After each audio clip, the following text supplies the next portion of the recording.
መርሐባ ያ ሒልዊን ዛሬ እንደዚህ ተሻምተን የበላነውን የደረቅ ጥብስ አሰራር አሳያችኋለሁ። በመጀመሪያ ግማሽ ኪሎ በደንብ የተከተፈ ስጋ ያስፈልጋችኋል።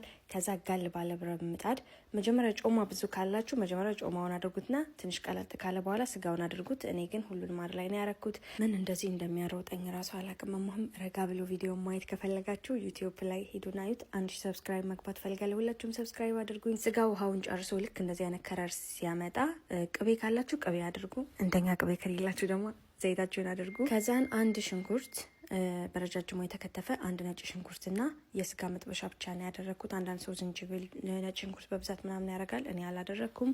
ከዛ የተጠቀምኩት ቅመም ደግሞ ቆንዶ በርበሬና ትንሽዬ ምድረው ስሙ ኮረሪማ ብቻ። ከዛ ጨው አድርጉ።